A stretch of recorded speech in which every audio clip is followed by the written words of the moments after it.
pleasure to introduce Andrew Sofer, and I need notes because he's got such a full resume and I don't want to forget something. So Andrew Sofer is professor of English at Boston College. He is the author of several books, including The Stage Life of Props, which he likes to call slop, which won an honorable mention from the American Society of Theater Research's Bernard Hewitt Award for the best book in theater history. And it is a book that has been praised for, quote, having come as close as any history to realizing a comprehensive and comprehensible study of physical objects in the theater, unquote, and was described by the preeminent theater scholar Marvin Carlson as, quote, an important contribution to the field not only of theater studies in particular, but of cultural studies in general. He's also the author of Dark Matter, Invisibility in Drama, Theater, and Performance, which he's going to be presenting on today. And this won an honorable mention from the Association for Theater in Higher Education, its Outstanding Book Award, and was a finalist for the Theater Library Association's Friedley Memorial Award. And that book has been described as tour de force criticism of the first order, and it's a book that deserves a place on the bookshelf of anyone seriously interested in how drama works. His essays have appeared in Theater Journal, Journal of Dramatic Theory and Criticism, Modern Drama, Comparative Drama, English Literary Renaissance, the Oxford Handbook of Early Modern Theater, the Blackwell Companion to 20th Century Drama, and elsewhere. Andrew's specialties are early modern drama, and poetry.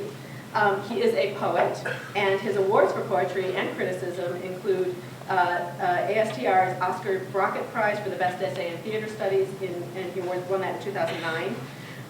He has lectured at the University of Alabama, at Loyola University in Chicago, and he has been the Donald Justice Scholar in Poetry at the Sewanee Writers Conference. He's also a faculty instructor at Harvard for their Mellon School for Theater and Performance Research, which is a summertime program, where he has helped to develop more than 50 books in progress using a writing workshop method. He is also a lyricist, and his art song collaborations with composer Kevin Beavers have been staged in New York, San Francisco, and Ann Arbor. Andrew is also an actor, and he has an MFA in directing. And if you are an audiobook fan, you may have heard him read one of your favorite novels, because he has also narrated audiobooks. So, poet, scholar, critic, actor, director, vocalist, songwriter, speaker, a true Renaissance man. It gives me huge pleasure to welcome Andrew Sofer.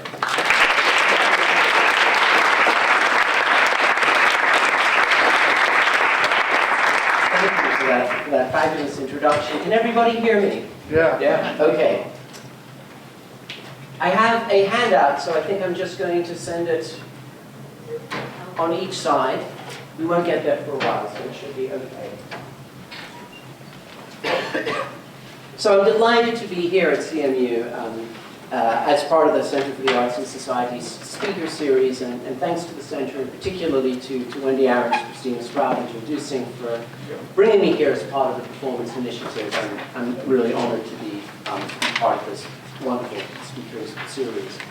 So the goal of today's talk is that I want to explain my current conceptual tool, which I'm calling Dark Matter, and then apply it to two instances in Shakespeare, if we get to both of them, and then open it up to a general discussion about invisibility, invisible things in Shakespeare and elsewhere. And my hope is that by the end of this time together, we're going to understand a little bit more about the force of invisible phenomena in theater and performance, and a little more about Shakespeare's dramaturgical art, especially his thought processes around what to bring onto the stage and what to leave off of the stage. And the reason I came to the subject matter of the invisible in theater is that, as Wendy mentioned, my first book was on stage props, stage objects, material stage objects that I felt weren't getting the amount of attention in criticism that they deserved, given their incredible importance on stage. And after doing that, I thought, well, what about all the things that aren't on stage, but are part of the experience of theater? How do we talk about those things that we can't see? And I realized that as a scholar, as a thinker, I did not have a vocabulary for talking about the invisible on the stage. And that got me excited, because when I don't have a vocabulary for talking about something, I start thinking, aha, there is something here to be explored, there's something here interesting, there's something here to be developed. And to my surprise, I went looking for a vocabulary to talk about invisibility, and I found it in physics. Now, I do not have a background in physics, and as a non-physicist, it is a relief, and to be a non-physicist visiting CMU and be talking about dark matter is a little bit intimidating. But it is a relief to say that I do have it on good authority that scientists don't really know what dark matter is either. So here's Frank Wilczek, who's the Nobel Prize winner in physics, saying we know very little for sure about dark matter. And here is Martin J. Rees, England's astronomer royal, saying it's embarrassing that 95% of the universe is unaccounted for. So I take a little bit of heart in this intimidated place where I am to begin talking about dark matter as a layman, because it is something deeply mysterious to physicists, it's something deeply mysterious to scientists, and that mystery is something that appeals to me. So what can we say about dark matter? What can we say about it? Well, what we think we know about it is that it comprises almost all the matter in the universe, so that everything we see, everything that's visible, gases, stars, galaxies, us, sprinklings against a huge backdrop of invisible stuff that makes up most of the matter in the universe and seems to outweigh visible matter roughly by a factor of 6 to 1, making up about 26% of the entire universe. What is this dark matter stuff that is out there in the heavens? It's made of an unknown particle or particles. So far, scientists infer that it's there but don't know what it's made out of. It doesn't emit any light, doesn't emit any detectable radiation at all. It doesn't play nicely with the electromagnetic force, it doesn't interact, doesn't absorb, doesn't reflect, doesn't emit light, so it's really hard to find, really hard to spot. What we do know is that it exerts a gravitational force on the matter that we do see. So it has gravitational force because of its mass, and it provides a kind of cosmic scaffolding on which visible galaxies and galaxy clusters coalesce. So you could think about dark matter as a sort of invisible lattice work out there in the universe. And it forms dense clumps or isles rather than being uniformly spread out in space, unlike this other mysterious thing called dark energy that is also out there. And how do we know it's there, or what made people think that it was there? It solves a mystery of why rotating galaxies that are rotating at high velocity in clusters of galaxies don't spin themselves apart. Something is holding these spinning, rotating galaxies together, and that something, which is a kind of cosmic glue, I suppose you could say, is this dark matter.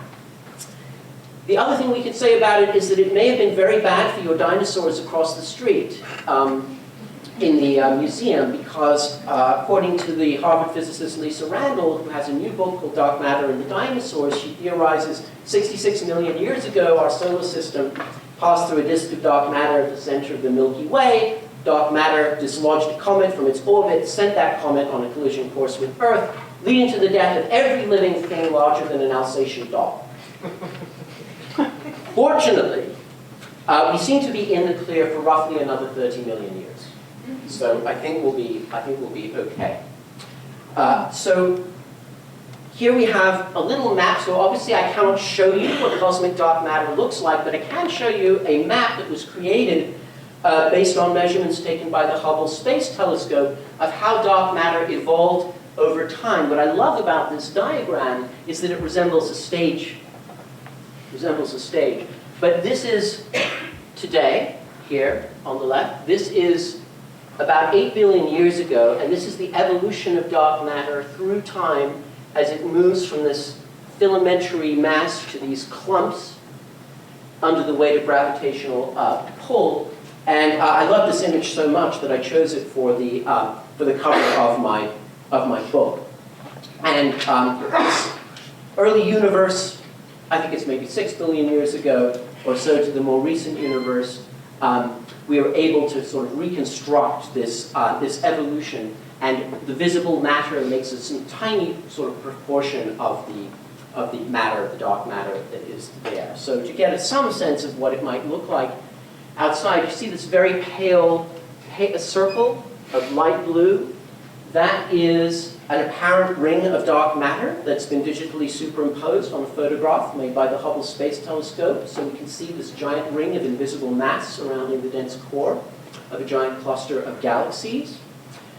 And how do we know, again, how do we detect it? How do we know that it's there? There's a particular visual phenomenon called gravitational lensing, which I'd like to just say a little bit about before moving to the theater, because it is part of the analogy.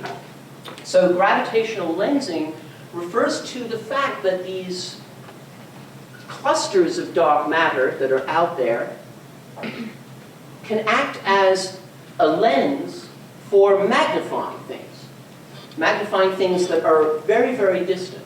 So if you imagine that we're here on Earth, and here's our eye, and we're gazing out into the heavens, maybe from a telescope. We're trying to see some distant galaxy that would be too far away to see. Otherwise, what happens is that we have the light coming from the distant galaxy hitting this massive dark matter and then magnifying it so that we can perceive it here on Earth. But it doesn't just act as a magnification glass, this dark matter. It's also a distortion, a distorted lens. So when light from this distant galaxy hits the rim of this dark matter, it's just like a glass in water, where you see the straw going into the water glass, and then you see the rest of the straw over here.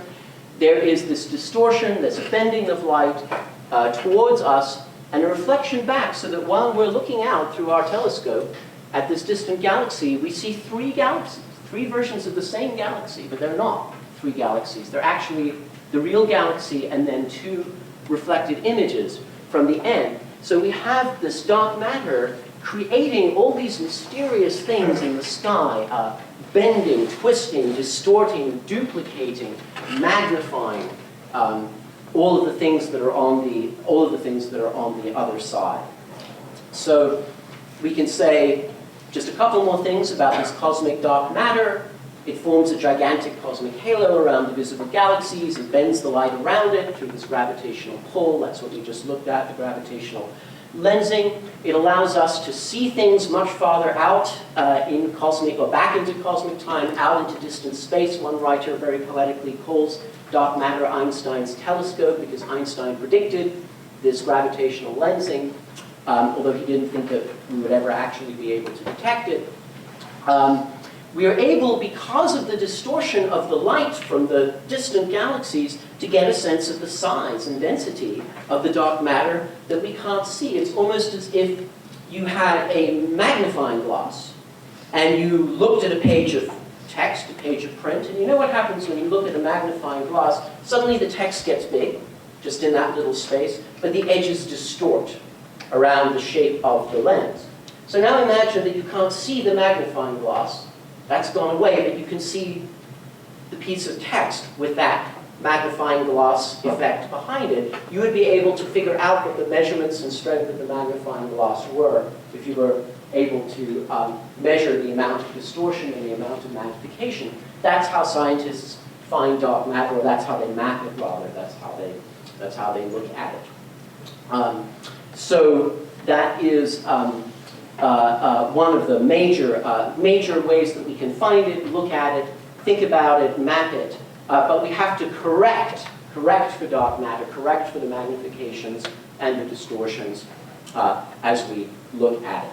So this idea of dark matter, this invisible stuff that's everywhere, every time we look at the night sky, we're not just seeing things out there the way they are, we're looking at it through some kind of distorted scrim of dark matter. One scientist, again, poetically said, it's like lying at the bottom of a swimming pool looking up. Imagine you're at the bottom of a swimming pool, you're looking up through the water at the night sky, and that sky is rippling because of the effects of the transparent water. That's what it's like when we're looking up through all this dark matter. There's this distorting scrim, there are these optical illusions. And again, I found this very sort of powerful imaginative idea, along with this idea of gravitational lensing. Maybe we can see something far off back in time, in theater history, let's say. Something we could see thanks to this dark matter that we wouldn't be able to see if we were just looking directly for this thing that happened somewhere deep in the theatrical past. Maybe this dark matter could act as some kind of magnification as well.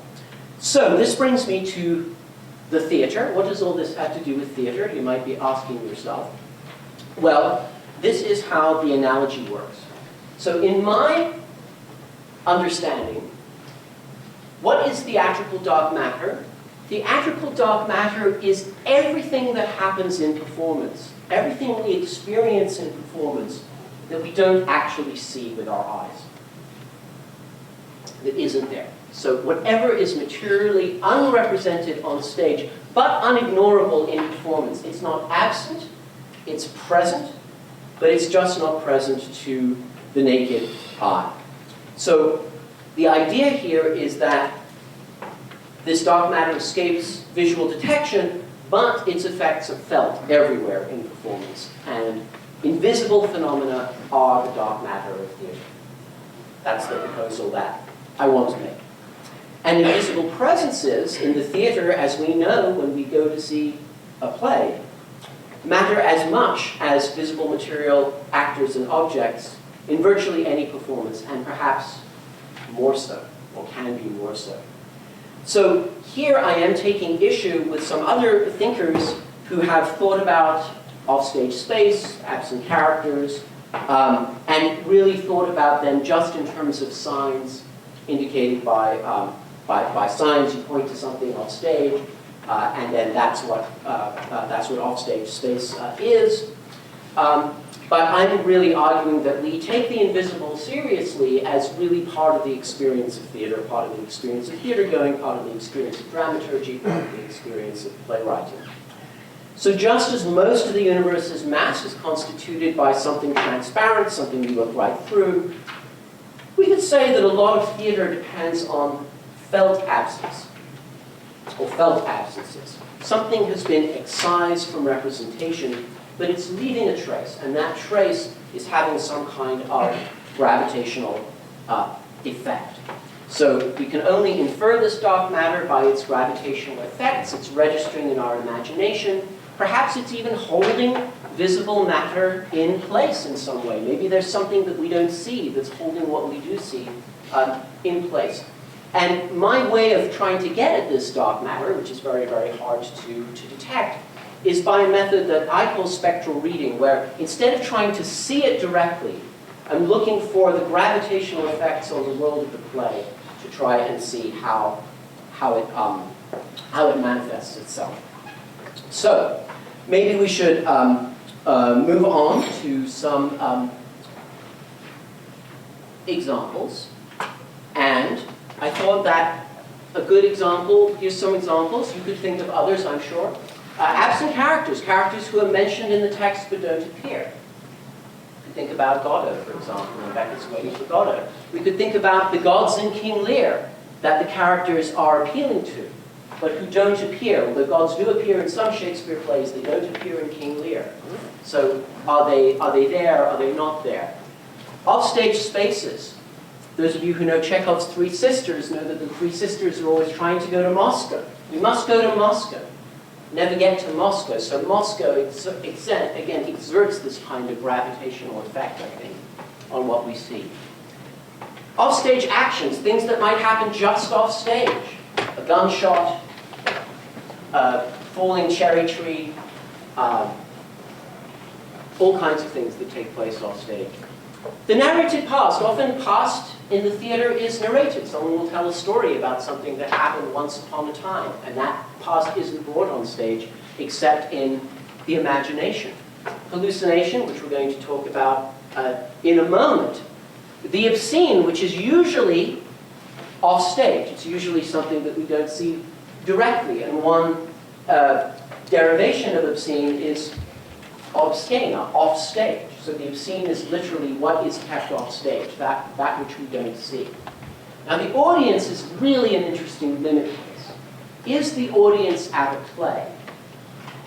dark matter? Are we ourselves the silent witnesses watching the play, unseen by the characters, except in unusual circumstances?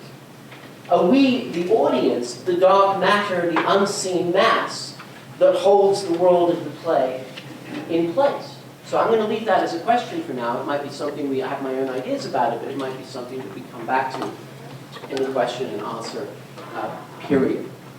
So at this point, I would like to see if we can engage dark matter. I'm not going to say see dark matter. See if we can engage dark matter with the help of Sir Patrick Stewart. So Sir Patrick Stewart is now going to give you an example of what it is that I'm talking about, and it is the dagger scene in the Scottish play, which I believe I'm allowed to name by name since we're not in a theatre. Is that correct? Yes. Okay, so we're going to think about the scene that gave the title to this talk, The Dagger of the Mind. So if we all remember Macbeth, we remember that Macbeth is on his way to murder King Duncan, and as he is approaching the bedchamber where the king is lying, he has this very strange encounter. And I'd just like us to look at it and then just sort of see what kinds of reactions we have to it.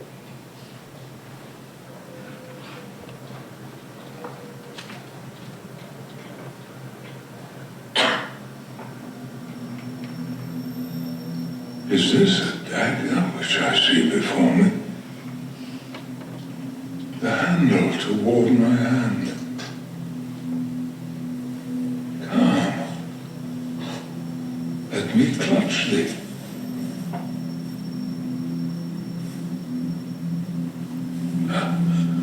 I have thee not. And yet I see thee still. Art thou now fatal vision sensible to feeling, as to sight? Or art thou but a dagger of the mind, a false creation, proceeding from the heat-oppressed brain? I see thee yet. Thou marshallest me the way that I was going, and such an instrument I was to use.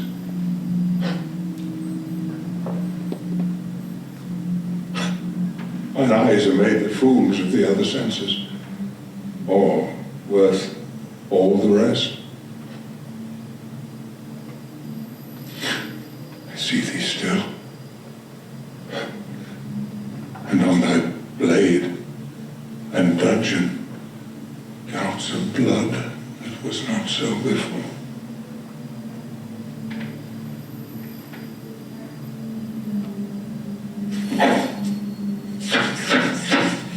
There's no such thing. It is the bloody business which informs thus to mine eyes. Now, o'er the one-half world, nature seems dead, and wicked dreams abuse the curtain's sleep. Now witchcraft celebrates pale Hecate's offerings, and withered murder, alarmed by his sentinel, the wolf whose howls his watch, thus with his stealthy pace, with Tarquin's ravishing stride towards his design, moves like a ghost. Thou sure and firm set earth, hear not my steps which way they walk, for fear thy very stones prate of my whereabouts, and take the present horror from the time which now suits with it. Whilst I threat, he lives. Words to the heat of deeds too cold breath gives. I go, and it is done. The bell invites me. Hear it that summons thee to heaven.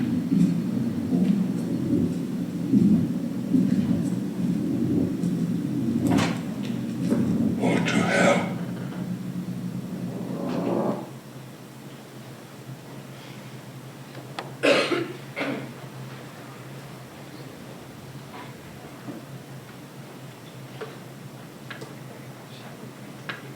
So I apologize for not being able to bring you Sir Patrick in person. We have to imagine that we're actually watching the stage version on which this BBC film is based, which was done for the Chichester Festival in 2007. But the closest we can come to imagining this is a theatrical experience, I think, rather than a television or a film or a video experience than the better. So what is Shakespeare doing at this point in Macbeth? Why do we have this apparition? It seems to me that what Shakespeare is doing is presenting a series of challenges to the character, challenges to the actor, challenges to the spectator, auditor, and he's doing some theorizing. He's actually doing some theorizing about theater and how theater works, and I'll explain what I mean. So let's just take it from Macbeth's point of view, first of all. What's so horrible about the dagger, what's so frightening about it, is that it's palpable. To him, it just seems so incredibly real, but he can't turn it into a prop. It's the prop that won't become a prop. He can't instrumentalize it. He can't grasp it. He can't use it. It's what his wife calls the air-drawn dagger. It eludes his grasp. His eyes are telling him one thing. His senses are telling him another. So if you want to take a distinction from psychology, we could say that for Macbeth, the dagger is not an image. An image is something that you hold in your mind, and it's only there while you're thinking about it. So if I asked you to close your eyes and picture a dagger, you would be able to see it, but then when you opened your eyes, it would go away. So the image only exists while you're thinking it, while you're looking at it. Yes, we could think about the dagger that we see. For Macbeth, it's not like that at all. It's a percept. It is something that seems to come from an external source. There's no difference between the dagger that he sees and a real dagger that, at a blackboard, let's say. So it's not something that he can switch off by not thinking about this. I actually suffer from auditory hallucinations sometimes that are exactly the same as actually hearing somebody. There's absolutely no difference. If somebody's calling my name, it's an identical experience. So that's what Macbeth, I think, is undergoing. So also from our perspective in the audience, this phantom dagger, it's not a prop like Richard II's crown, but it's not a hallucination quite like it is for Macbeth. I think we experience the dagger somewhat differently than Macbeth. We're invited to conjure it in our minds exactly as an image, or a sequence of images. First it's beckoning, then it's bloody. So it's conjured by language, but I would argue that it's not reducible to language. So for Macbeth, this dagger of the mind, it's as nightmarishly real as any bad dream. And by the way, I've never understood people who, when I have a nightmare, say, but it's only a dream. Andrew, it's only a dream. It's not real. I mean, to me, the dreams that I have are an experience. They're a phenomenological experience, just like surgery.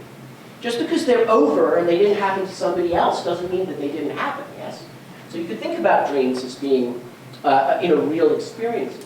So for Macbeth, we have a dagger that seems real. It intensifies his isolation. It fuels his paranoia. It's going to pull his marriage apart. It's not there. It's not there. We see it. We don't see it at the same time. Where is it? Where is Macbeth's dagger? Is it in the text? Is it in Macbeth's perception? Is it in our imagination? Is it there on stage? It's not like the presence of the three weird sisters, the three witches of this play. This dagger can only be inferred from its gravitational effects on the play. And when it's well acted, I think it's well acted here, then these effects, they transcend just figures of speech. It's more than rhetoric. There are effects beyond language that are produced by this dagger, and those effects are various and unpredictable. So Macbeth seems to be having an experience of horror, Lady Macbeth, when told about this, has a reaction of skepticism, sort of anti-metaphysical skepticism. She says, oh, that's just the air-drawn dagger. Air-drawn, drawn in air. And then for us, for the audience, I'm not sure exactly what it is that you experience when you're watching this scene well played, but I get this uncanny sense of something very, very disturbing that's going on. So what about the actor? So Shakespeare's making a challenge to the actor. And what is that challenge? How can we think about that? So for the actor who's playing Macbeth, I would suggest this imaginary dagger, it has to have this similar, it's not there, but it's not there either effect as for the character, or it occupies the space. So the actor has to play an imaginative as-if game in which the dagger is hovering between this percept, this image that's generated by an outside stimulus, and this image that's created in the mind by an act of attention itself. And it seems to me there's sort of two pits you can fall into as the actor playing this scene. If you say, well, it's just a figment, it's not real, then the scene loses its power.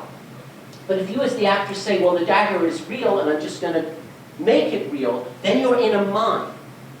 And I don't think that Shakespeare wants the actor to be in a mime, exactly, and I don't think that Shakespeare wants the actor to be saying it's not real, it's just a figment.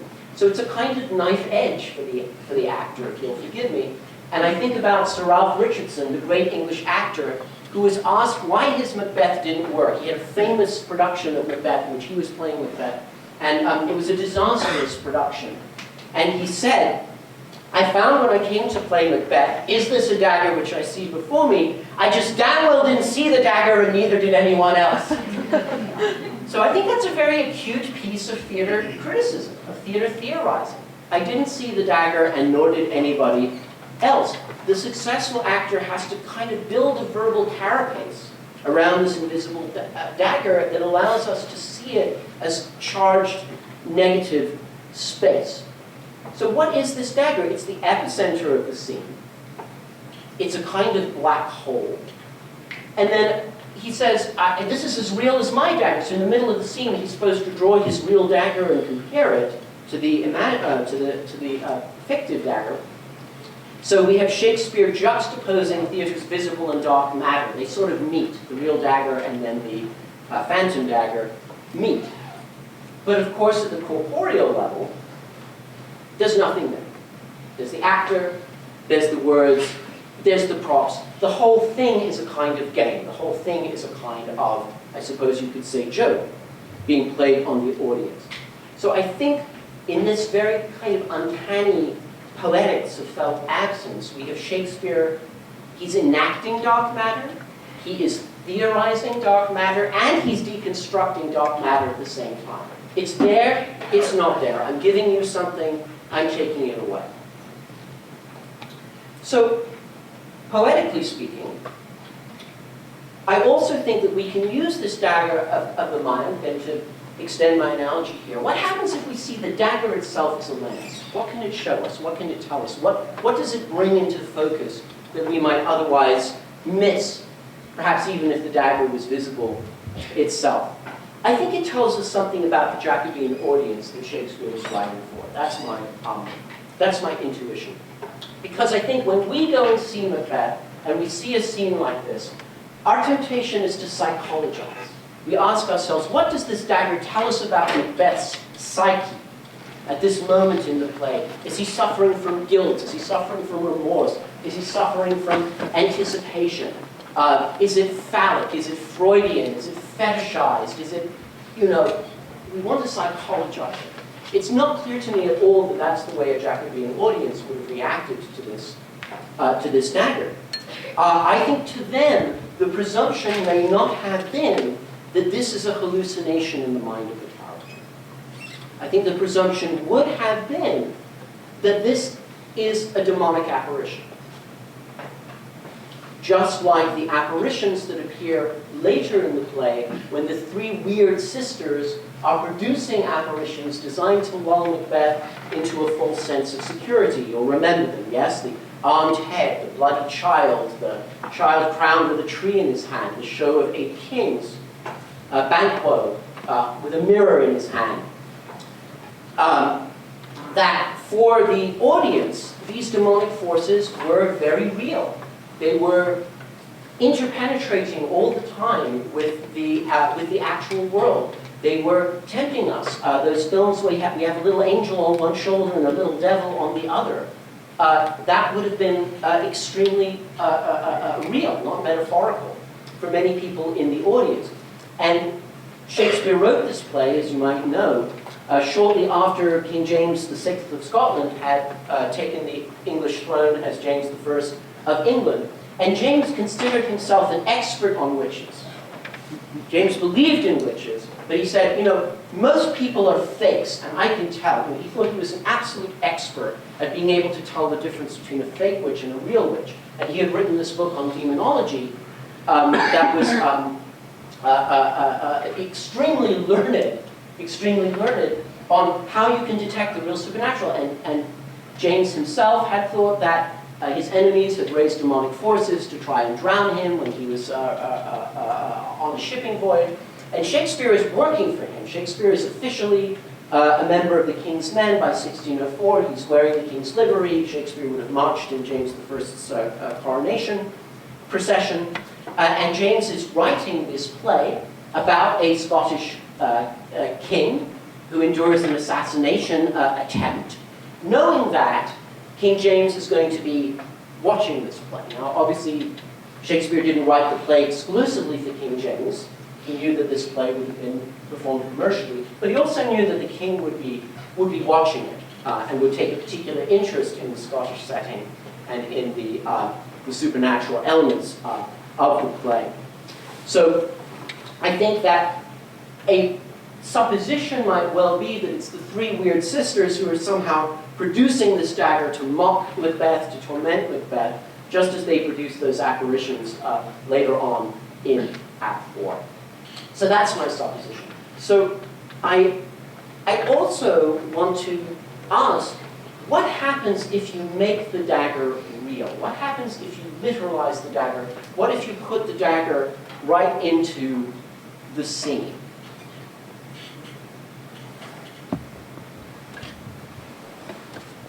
As filmmakers tend to be tempted to do. So,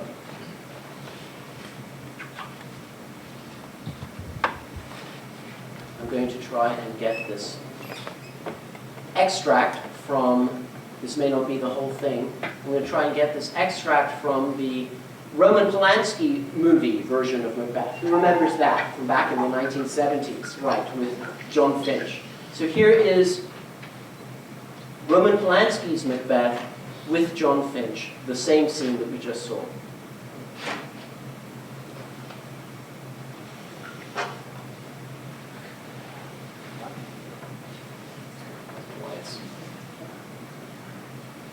Excuse me.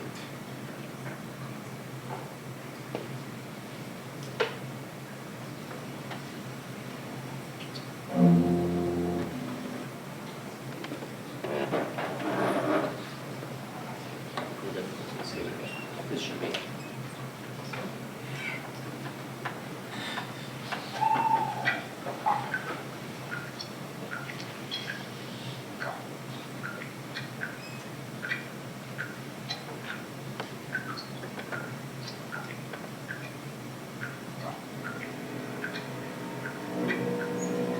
Is this a dagger which I see before me?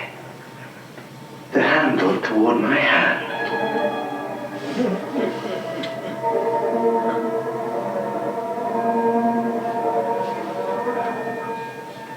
Come. Let me clutch thee. I have thee not. And yet I see thee still. Art thou not fatal vision, sensible to feeling as to sight? Or art thou but a dagger of the mind, a false creation proceeding from the heat-oppressive brain? I see thee yet, in form as palpable as this which now I draw. Thou marshalst me the way that I was going, and such an instrument I was to use. Mine eyes are made the fools of the other senses, or else worth all the rest.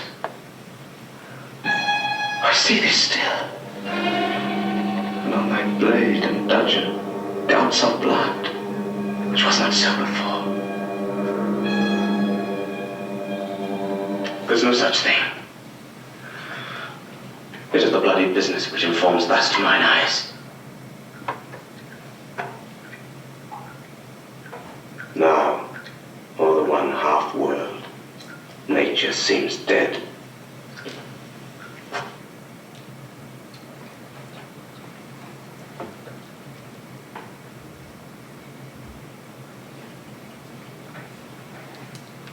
So, what is the effect of actually seeing the dagger for you on the scene? What's the difference? I see a thumbs down. Too literal. Too literal. Say a bit more about that. Well, after hearing what your explanation of it, it seems silly. Silly, right. Silly, literal. What else? Thank you. Yes, I agree with you. I think. But what else is the effect? Yeah. It seemed to change the tone and the genre to something more of a sci-fi. More of a sci-fi. Can you say something about the genre of sci-fi as opposed to what? As opposed to the genre of tragedy, or? The genre of sci-fi meaning actual magical things come real, unknown for this world becomes the real reality. An alternate existence almost. Right, as if there was this world of alien daggers that suddenly landed in a UFO and behaved like magical daggers do. So that is literal, isn't it? I mean, there's a kind of literalism to science fiction in that sense, yeah.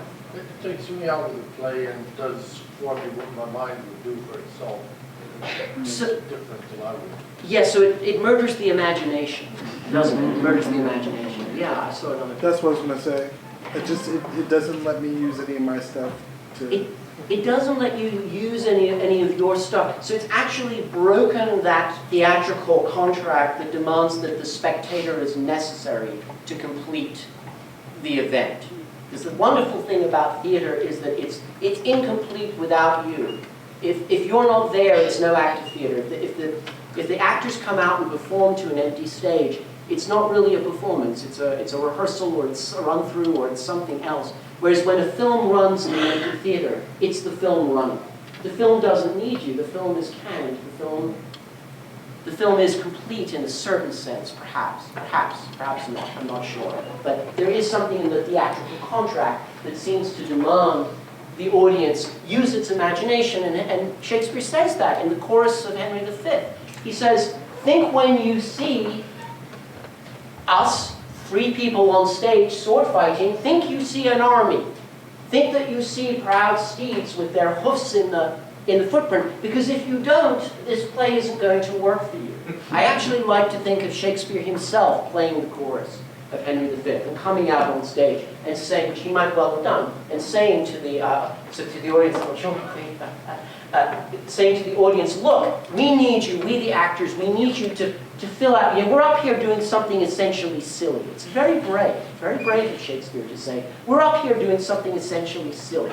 We're going to have 4 people dance across the stage with swords. You're supposed to think this is England fighting France, right? But we need you to do that, otherwise our play isn't going to work." So it's sort of confessing the ludicrousness of theater together with asserting this extraordinary power of theater, the extraordinary power of the audience through an active imagination to fill in the dark matter, to make it real. So that's what we lose here. Anybody else have something else about the experience of watching the dagger literalized or realized on screen? Yes. It seems they cut the portion about the blood in the Polanski version. I suspect that had you seen blood, it would have been comical.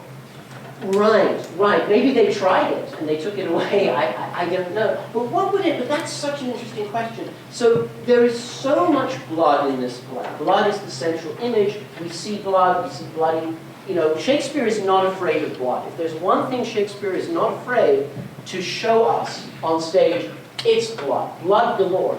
But what happens if you show a bloody dagger in that moment? What makes it comical? I'm just curious about that. Like, does anybody have a sense of what it would mean to actually see a bloody dagger floating? Would it change the genre, perhaps, to something else? It would feel a little bit like a haunted house to me. Or like one of those awful ones where you can tell everyone's wearing a mask and like, it's no good at all. Like, oh, like a floating bloody dagger, like, oh, I'm really scared.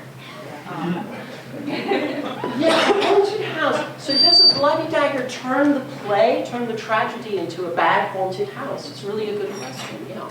Well, yeah, it's sort of related to that. I think what's important about this monologue is what it means to Macbeth to be seeing this apparition. So if you show me if you use some kind of theatrical or filmic magic to create the dagger, then as the audience member, my eye goes there as opposed to Macbeth's eyes, where something interesting is happening in terms of moving the story forward, right? Yes, an excellent point. So an actual bloody dagger hanging from a wire, dropped from the heavens and kind of dangling around, it's going to pull focus. It's going to pull focus away from the actor, and it's the actor we're supposed to be looking at, and we don't want to be thinking, how did they do that? Do you remember it winks out and it comes back, and I'm thinking, that's interesting. I wonder how they did that. As soon as you're saying, I wonder how they did that, you're out of the play, or you're out of the experience of the play. You're not paying attention to Macbeth. I'm also wondering if there are things about Macbeth that we lose, but carry on. Yes, sir. Well, so along those lines, what Sarah just said,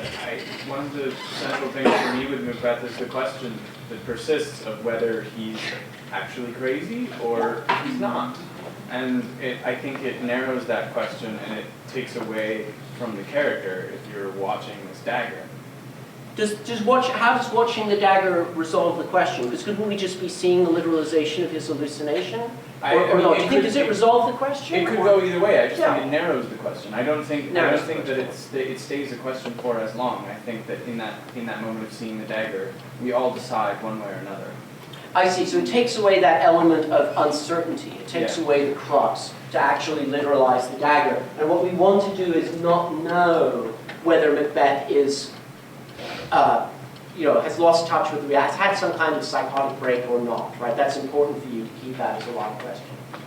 One of my favorite lines in this soliloquy is when he says, "Mine eyes are made the folds of the other senses, or else worth all the rest."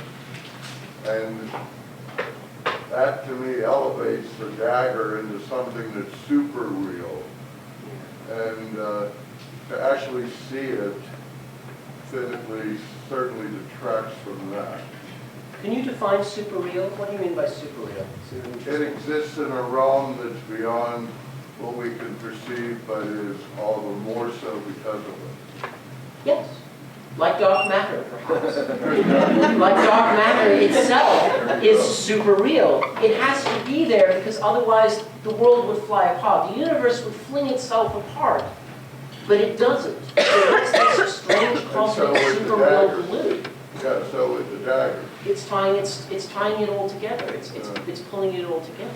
Yeah. Any other observations about the difference it makes seeing the dagger and not seeing the dagger?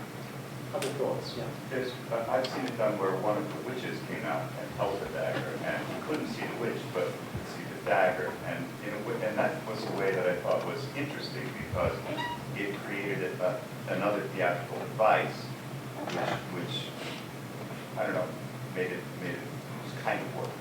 What do you mean you couldn't see the witch? But how did you know it was the witch? It was the witch there physically, but Macbeth could not see. Oh, I see. So the audience sees. Yes. It's like Bunraku puppeteering. Exactly. Well, no.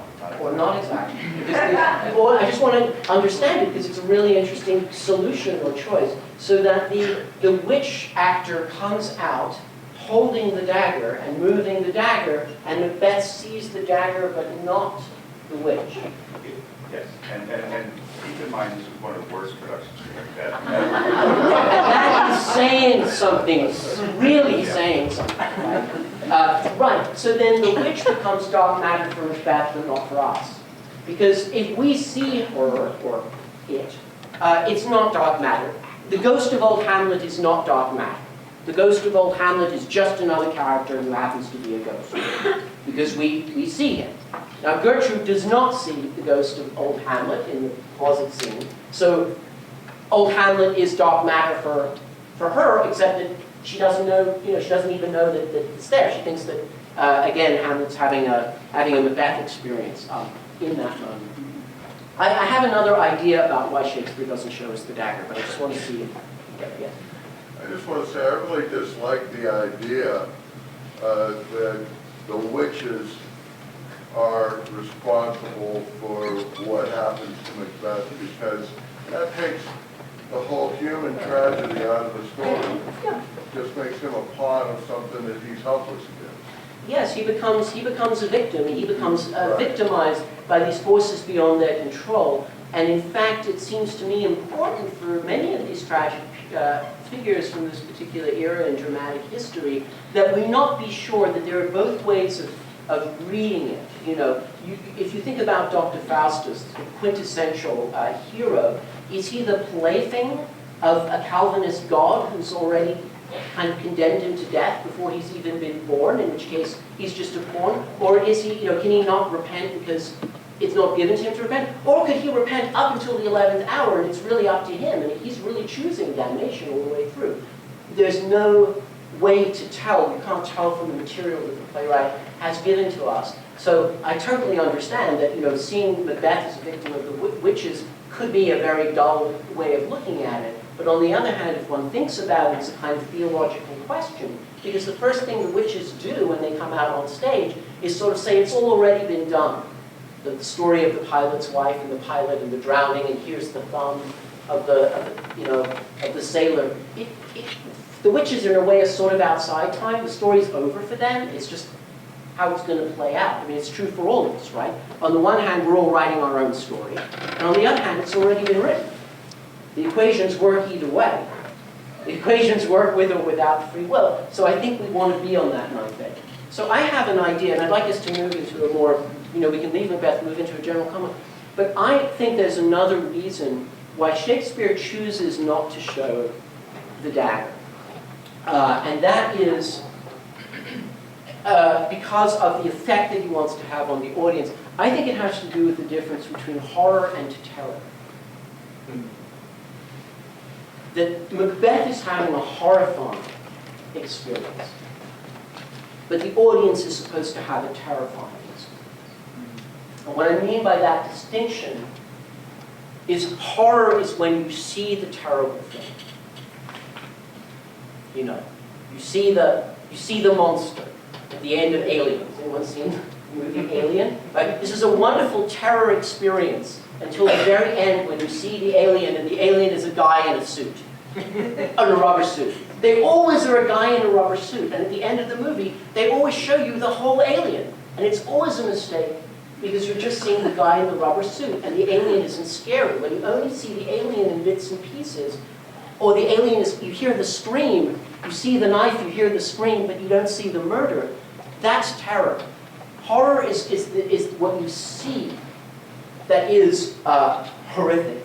And terror is what you imagine, what you don't see but you know is there. And terror is more disturbing. I think terror is in a way more disturbing than horror because it's your imagination filling in that awful thing. And I think you can all think of some of the scariest films that we've ever seen are the ones where you never see any blood. You never see any monster. Everything is suggested or heard through offstage noises. So I think Shakespeare is interested in inducing a sense of terror in the audience. And once you move into the realm of horror, you do risk humor.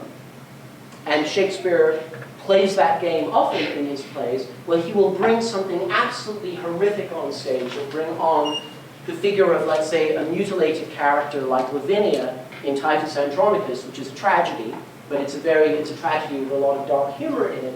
And he will dare the audience to laugh. He'll dare the audience to laugh. Or severed heads. He'll bring severed heads on the stage. And he'll dare us to laugh at them. So Shakespeare is not afraid of horror. Shakespeare is not afraid. There's almost nothing I can think of that Shakespeare would not show on stage, within the limits of what was allowed on the stage by the censor. But pretty much anything went. I mean, violence was not censored on the Elizabethan stage. I mean, horrific acts of violence could be dramatized on the stage. Only certain things were verboten. Plague. No Renaissance dramatist was going to bring on a character who has the plague. The audience is going to run for the exits. I can't think of a single character who has plague. Venereal disease stands in for the plague. Lots of characters with venereal disease, but not with the plague. So there are certain things that are not representable. But the thing that's so fascinating for me about Shakespeare and Dark Matter is the idea that you could put something on stage, but you choose not to. You put Gertrude's closet on the stage. You keep Ophelia's closet off stage. You show Titania's bower in A Midsummer Night's Dream. That's where she seduces Otto. But Oberon's bower, remember Oberon's the one who ends up with the Indian boy, and he's taking the Indian boy to his bower at the end of the play. That's invisible. So we have these mirror images in Shakespeare. We have the visible version and the invisible version. And it's that dialectic that I think is really interesting to think about. And I think it's, again, part of Shakespeare's power, the uncanny power of his theater, that he really, really thinks carefully about what he wants to show, what he wants to give us, and what he wants to kind of leave real, but in our imagination. So I think I will stop there, and we can open up to discussion. Thank you.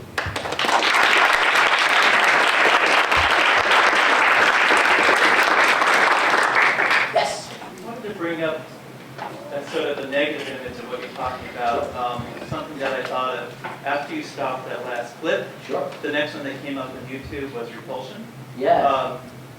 One of the most famous scenes from that film is when the Captain Deneuve character walks through a hallway and she's in the midst of a psychotic breakdown, and hands come out of the plaster grabbing at her. That's right. So in that case, he visualized something that had no words. There was no dialogue at the time. I mean, I think with the dagger, it was the combination of words and picture that put us over the top. That was just too much for us. In this case, he uses images where there are no words, just to get inside your brain. And I think the uncanny thing about a scene like that is that we are seeing very literally what's happening on the screen, and yet we know it's not there. Yes. That is the yes, so we're actually seeing the psychosis, we're seeing the hallucination, but we know it's in his head, in that sense, yeah. And Polanski tends to move from terror to horror. I mean, if you think about a film like this one, that would be an example, again, of sort of moving from terror to horror, or moving from dark matter to whatever you want to call it, bright matter, I suppose, in that way. So Polanski's very interesting to think about in this context. Yes? Yeah, I agree that one of the lines in that scene, "Mine eyes have made a fool of my other senses," is really interesting. And it seems like so much of the discussion here is talking about visual images, as opposed to images of other senses. Where the Patrick Stewart, we literalize the dagger through sound. So how do you parse the difference between different senses and what makes something real and material? Yeah, I mean, it's a good question. We were having a discussion about that actually this morning with the directors and the dramaturgs, and we were thinking about gunshots and the way that sound deconstructs the binary between representation and non-representation in the theater, because sound is not a sign. It's not playing something else. It just is the sound. The sound of the gunshot is the sound of the gunshot. So even if it's a fake gun that's making the sound, even if it's a fake gun playing a real gun, the sound that comes out is still very assaultive to the audience if that's being made. So I think sound is really interesting because it hemorrhages stage space. Sound hemorrhages stage space because it spills out from the stage into the audience. So I have not spent a huge amount of time thinking about theater sound, but it's certainly a lot of people have, and a lot of people write on it. So I think it's incredibly potent and important, and it certainly offstage, I would say offstage sound especially, is very much part of creating dark matter. In the, noise is off, right? Noise is off would be a classic example in a way of some kind of dark matter, because you sense it, you hear it, but you don't see it. In terms of the other senses, things like smell and taste and all of those things, again, it's sort of interesting how smell is, to me, is the most underutilized sense on stage. I think we've really only, I'm not sure if it's fair to say that we've only begun to really exploit it. It seems like smell is one of those senses that needs a lot more thinking about and experimenting with sort of on stage and off, again, because it hemorrhages the space. It implicates us in what's going on. You think about the bacon that's being fried on the stage that then comes out into the audience.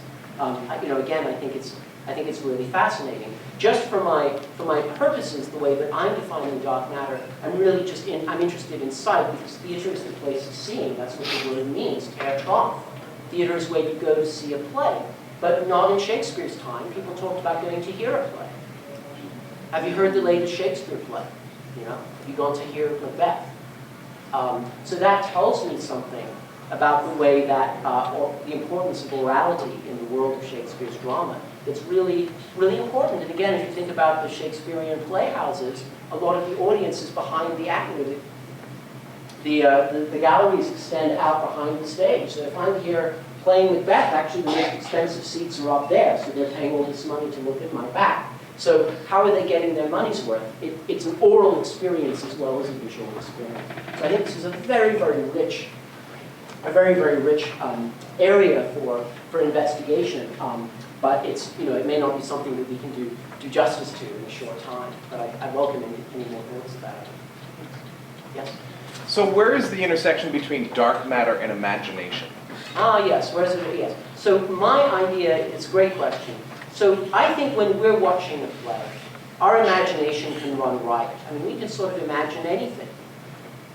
As Theseus says in A Midsummer Night's Dream, is it Theseus said, every bush is supposed to bear in the dark. Theseus doesn't believe in fairies, right? Theseus is the self-appointed rationalist of A Midsummer Night's Dream. It's just imagination. There are no fairies. Nothing is there, nothing is real. So I would distinguish the audience's free play of imagination. The audience is free to imagine whatever it wants, whenever it wants. But these moments of dark matter that I'm interested in are embedded in the play. They're in the play world. They demand attention. You're not free not to construe Macbeth's dagger for those 3 minutes when it's happening. The play is training our attention on this ontological mystery, ontological/metaphysical mystery that we have to engage with, because the theater is making us do it. And so it's conscripting our imagination and honing it and zeroing it in and making us use it in very, very particular ways. So of course it is the audience's imagination, but it's the whole realm of emotional experience as well. It's not just imagination, it's emotion, it's feeling, it's terror, it's horror, it's skepticism. All of those gravitational effects, they all go together, I think, to in a sense, indicate that presence of dark matters. I would just say, yes, it's the audience's imagination, but it's more than that. It's collaborative, just like theater. It's at the intersection of the playwright, the spectator, the actor, and the language. They're all working together to produce this dark matter, which is woven into the fabric of theatrical performance in a way that the free play of imagination is not. That's my surmise. Anyway, yes. This is kind of a comment, but you've gotten me thinking about acting styles and change acting styles. And the sort of more static, declamatory style of late 17th century, how that's revolutionized by Garrick. That's the narrative, and it becomes very fluid and expressive and mobile and real. And I think about that, there's a scene in Fielding's Tom Jones where they go to the theater and they see, I think it's Othello, it's Hamlet. And Partridge thinks Garrick is a terrible actor because he looks just like a man who's frightened. It's too real.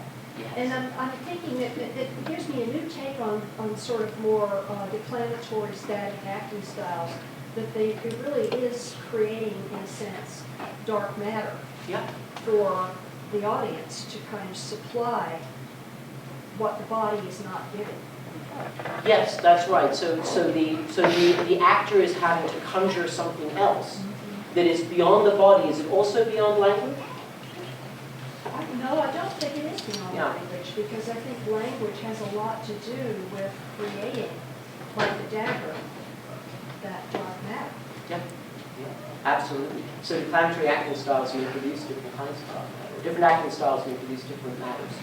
To tag on to that, the analogy that suggested itself to me was the experience of reading a novel, which is almost 100% dark matter in this system of thinking. And how often I have been worried that a theatrical artist or a film artist who is adapting a favorite novel into a more visible format will make something that is less than what my imagination made of what they had described. So I think in the example you shared of the dagger, Shakespeare very cleverly let our imaginations make what would be much more potent than what Polanski chose to show us. Yeah, I think it's a fair point, and of course from one perspective, a novel you could say is dark matter, just like radio drama, it's all dark matter, you see it online is dark matter. But I think novels have dark matter embedded within bright matter. If you think about sex in the Victorian novel, where is it? It's everywhere. It's nowhere. There could not be the Victorian novel in English without sex. It structures everything, and yet it's never represented directly. So what I would say is sex is to the Victorian novel as dark matter is to theater. Right? It's the thing that cannot be represented directly, but its gravitational effects are everywhere. All of Tess of the D'Urbervilles revolves around a sex scene that isn't there, that may or may not be a rape. There's no way to know because it's not represented. So novels have their own way of course, of playing with these kinds of gaps that are left open for the audience. It's very nice. There's a film experiment called the Kuleshov experiment, which I'm sure you've heard of, where Lev Kuleshov in 1918 cut together a face staring at the camera and cut it with a bowl of soup, a dead child, and a sexy woman. And the audience felt that that montage created three different emotional states when it really wasn't. And it seems to me, in a way, editing and montage allows the audience to create the idea of what the emotion is that the character's going through, or the story, or things like that. And one other quote that I use that I think applies to this when I teach, I talk about this actor who said, "Don't give it to the audience, leave it to the audience." Yes, beautiful. Don't give it to the audience, leave it to the audience. So Polanski is giving it to the audience, and the director of the Patrick Stewart, Rupert Gould, is leaving it to the audience. Would that be fair to say? I thought that Polanski just preceded that scene with an image of a dagger and an incidental weapon. Then we would be left with that, and that scene might work better. Well then, what about Kenneth Branagh's Henry V movie? Good or not good? Is it Shakespeare, or is it just a story, told from? De gustibus non disputandum est. I mean, there's no accounting for taste, right? I mean, if you say, do I like it or do I like it? I mean, that's, in a way that's, I mean, to me, what's interesting is to think what is gained and what is lost when you transpose a play to the screen. Some things are gained and some things are lost, and it sort of swings and roundabouts. I mean, one of the things that particular film I remember enjoying, I saw it when it came out. One of the things that drives me crazy is in film adaptations of Shakespeare that take the dark matter and make them literal. I mean, I cannot tell you how many film adaptations of Hamlet show Hamlet in Ophelia's closet. The very thing that Shakespeare does not do, very thing that Shakespeare is very careful never to take us into Ophelia's closet, only to have Ophelia's account of what happened in that closet, which may or may not even be accurate, because the more you look at it, the stranger it becomes, the less sense it makes. I'm sorry we didn't have time to look at it, it's on your handout. And as soon as the camera is hungry, the camera wants to show you something. It's very hard for a camera not to show you anything. Yes? Cameras want to see something. They want to literalize the thing, and not just have a voice with a blank screen. Whereas in the theater, all kinds of things can happen, in a sense, in that interim space between what's on stage and what's in your imagination. So, I mean, I don't know. I mean, I think Shakespeare can be filmed, well or poorly, but it's just a different animal. And Shakespeare on film has its own criteria, and in a way, it's not fair to compare it to the play versions in some ways, because it's a remediation. And when you remediate an art form from one form to another, you have to judge it by the standards of what it's trying to be and what it's trying to do. And some film adaptations of Shakespeare I admire very much, like Julie Taymor's a version of Titus, Andronicus, which I think is brilliant in its own way. It's not a play, but it's brilliantly true to its own aesthetic. So, I admire it, even though I have to watch it like this. What about dark matter in the sense of objects that stand in to represent or replace other objects? Yes. So, like, if I take this pen and say this is a staff, and there is actually no staff here, but there is some choice theatrically being made that this is representative of that. Yeah, well, I would put that, for me personally, I mean, this is not science, right? This is art. But to me, I would put that under the category of imagination. That's the audience, using its imagination. It's what the Prague structuralists call the rule of semiotization. Any object can play any other object on stage. Infinite substitution. So a pen can be a crown.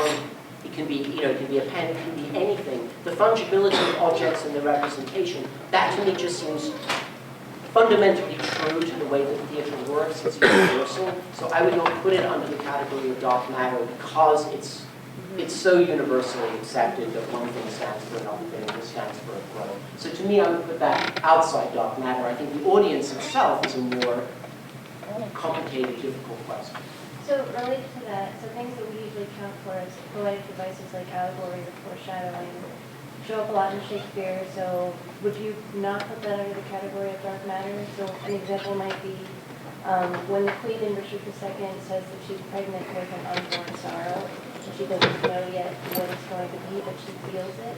That seems to me to fall into this sort of gravitational pool, but it also seems sort of like foreshadowing or allegory or something like that. Yeah, it's very nice. It's very nice. I mean, I think that metaphor itself is when you compare something present to something absent, or you say one thing is standing in for something else. So to the extent that it's metaphor, I don't think that it's dark matter, because metaphor is just, it's like the DNA of theater language in a way. It's the DNA of poetry. It's the DNA of Shakespeare.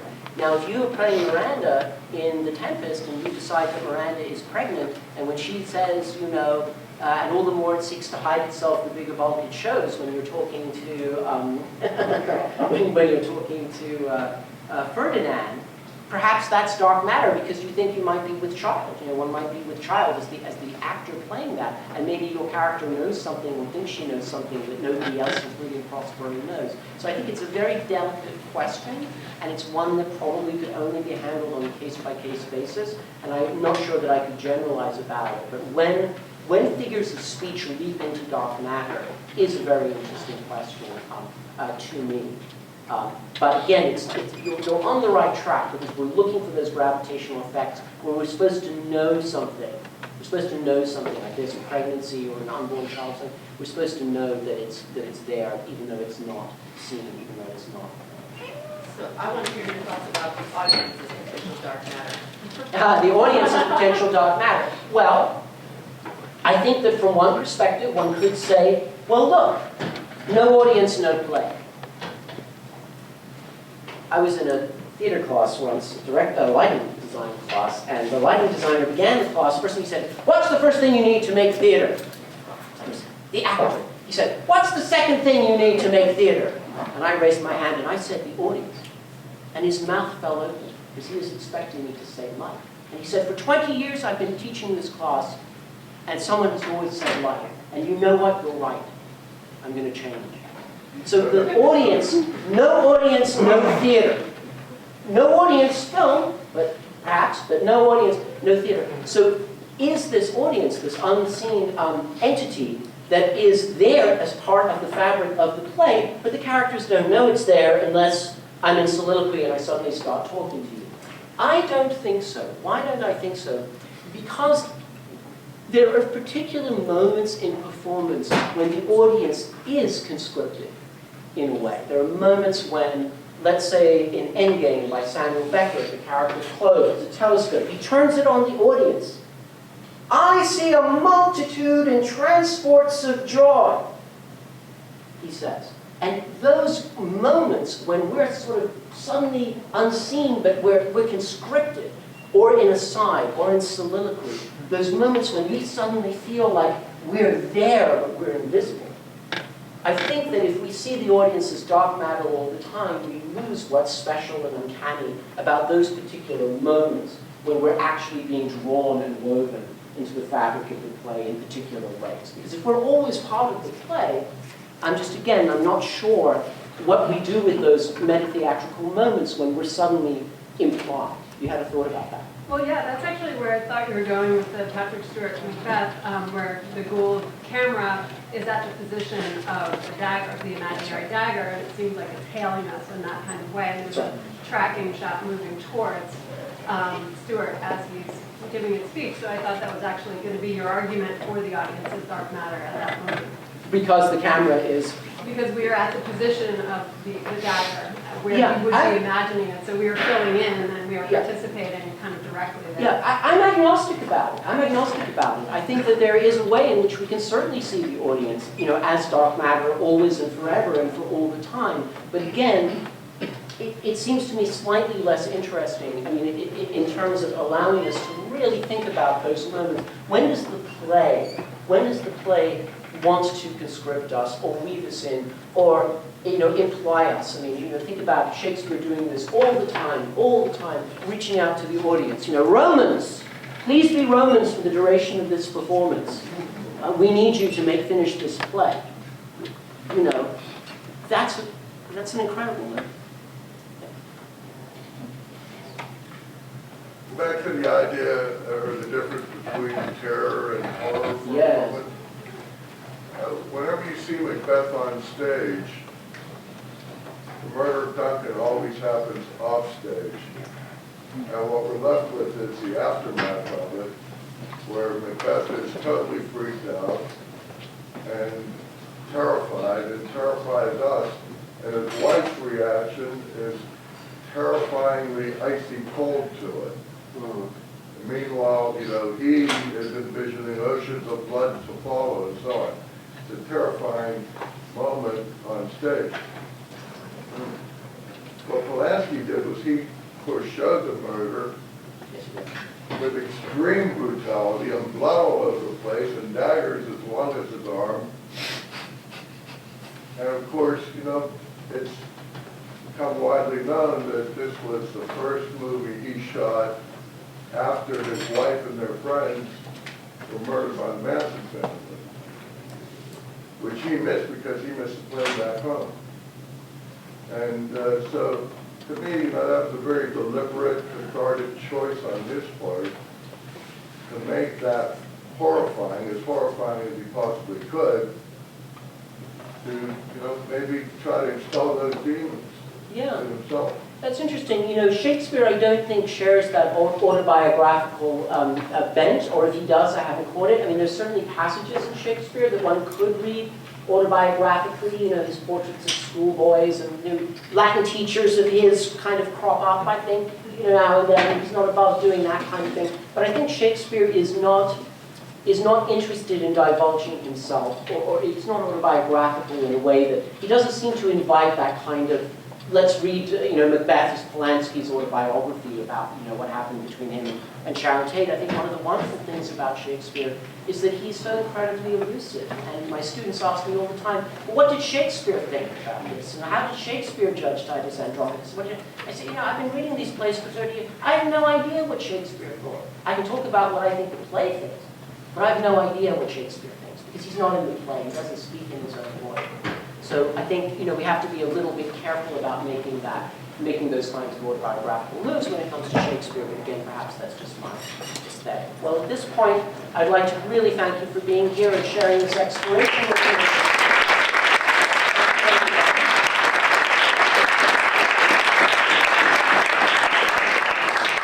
Thank you.